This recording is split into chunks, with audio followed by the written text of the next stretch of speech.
મોહમ્મદ જુબેરભાઈ, જી જી તમે જે લખો છો કે તમે તમારા ગામમાં અન્ય લાભાર્થીઓના માટે સેમિનાર ગોઠવવા માંગો છો, તો હું આવીશ. એના માટે 200 જણાની સંખ્યા કરવાની હોય છે. મહેસાણામાં કયો તાલુકો આવે તમારો? ખેરાલુ. કેરાલુની અંદર જો આવવાનું થાય કે તમારે જે ગામમાં રાખવાનું થાય, સૌ પ્રથમ તો તમારે આજુબાજુના જેટલા ગ્રુપ હોય ને એટલા ગ્રુપમાં મારા મેસેજ મૂકવાના કે ભાઈ રમણીકભાઈ કોટડિયા આવે છે, તો આપણે લોકો વિના મૂલ્યે એના સેમિનારનો એટલે માર્ગદર્શનનો લાભ લેવા જેટલા ઇન્ટરેસ્ટેડ હો એ લખાવો. એટલે જેટલા ગ્રુપ હશે ને એ ગ્રુપમાં મારા વિડીયો મૂકશો એટલે જે ઇન્ટરેસ્ટેડ હશે એ તમને કહેશે. એવું 200 જણાનું તમારે ગ્રુપ મિનિમમ બનાવવું પડે. તો 200 જણા માટે હું અહીંથી 400 કિલોમીટર 300 કિલોમીટર દૂર આવું, સમજાણું?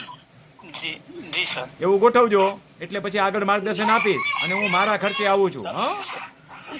સૌથી પહેલા તો હું આવીશ, એના પછી હા, ગોઠવીશું 100%. હા, સૌથી પહેલા તો હું આવવા માંગુ છું. હા, ભલે ભલે આવો. હા, અને હું આવું છું, આખા ગુજરાતના પ્રવાસ કરું છું, સમજી લ્યો. જ્યાં 200 ખેડૂત ભેગા થાય ને હું મારા ખર્ચે જાઉં છું. જરૂર પડે તો ત્યાં જે ખેડૂતો ભેગા થયા હોય એને નાસ્તા પાણી વગેરેના ખર્ચા હું આપું છું. પણ ખાલી 50 જણા ભેગા થાય કે અંગત લાભ માટે પોતાના કુટુંબીજનો ભેગા થાય તો એને દુરુપયોગ કર્યો કહેવાય. 200 જણા થાય તો સર. બસ કરો, મહેનત કરો, આવીશ. હા, બિલકુલ બિલકુલ.